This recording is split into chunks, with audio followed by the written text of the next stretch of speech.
Some tools here to do the brake pads. Got all those I just bought because they were a good deal and I wanted them. Got some new lock nuts for when I put it back together. I can't see that or not, but I had some on there already, but they were starting to wear out, so they needed to be replaced. Brake pads, obviously. And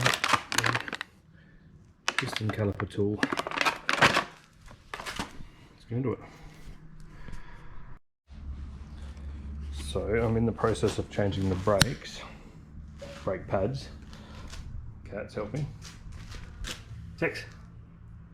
He's very helpful. I needed an 18mm spanner. My kit here, seed chrome kit here, I don't know if you can see that or not, only goes to 17, and then 15 misses 16. Don't need that one, not important. So I went to a few shops to try and buy one. Mostly like 30 bucks for a spanner. I didn't really want to buy one spanner for 30 bucks.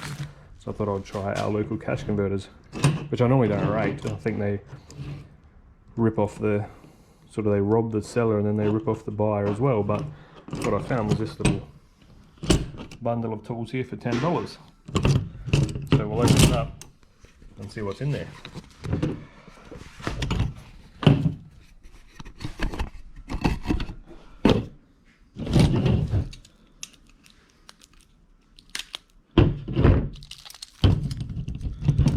Didn't actually cut the piece I needed to.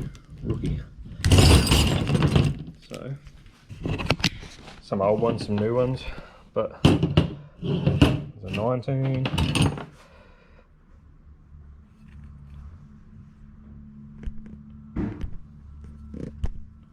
Camera working. Yep. I guess as good as mine on what that deal is. I'm sure it says it on there somewhere. It's like a 7/8 and something else. But there's a 16, a 17 and a 19, real helpful. And there's the 18. A little bit burred there, but I think if I use it carefully it should work alright. What I've got here, there's a seed chrome one there, quality, 3/4 7/8. I need an open end and not a ring spanner, but overall, and it was 20% off of tools at the time, so it only cost me $8. So I would have got 2, 4, 6, 8, 10, 12, 14, 16 spanners.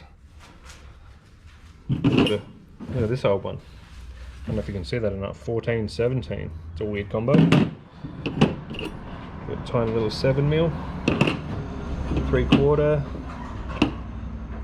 But hopefully that should help me out, so I'll get back to doing the brakes.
Right, so I've had the front wheels off, changed the brake pads, put them back on.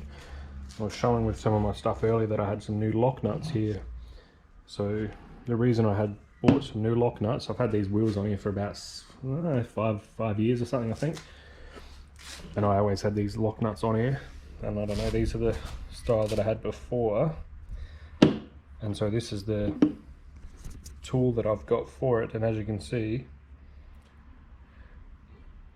it's starting to get pretty worn out, and I guess I've had them on and off a few times and stuff like that. But what I also found out when I was getting new back tyres put on the other day is that I've been over tightening them, thinking that you probably want them on tighter rather than loose and have a wheel come off, but they couldn't actually undo this lock nut on this back wheel here with their rattle guns, and he didn't want to keep trying because he didn't want to strip this, and then I can't get it off any other way. It's the only tool you've got for this particular lock nut, obviously. So I had to do it because he said, if you break it, that's your problem. Fair enough. So I managed to get them off. I've got one more on there. Actually, that might have been the other side. And I've still got to get this one here off, which I think I loosened while I was there, just to make sure that it'll come off. And I can find the right combination to slide it on there. There we go. So I've got to loosen that, but what I did is I went out and bought some new ones. And they're basically the same thing, but why I like these ones better, the tool, it's got more of a surface area there. So with this one here, that small size, I think that's 19mm, and then this bigger one there. So obviously you wear off the 19mm one, then you can buy on the 21mm one. But as you can see, it's only really 8mm or whatever it is there of surface area. At least with this one, when you put the socket over that, it's going to have all that sort of 10mm there to really bite on. So each size, so really if you were using a 19, you've only got that little bit there, so it's pretty easy to fuck that up. So I think these ones are going to work better.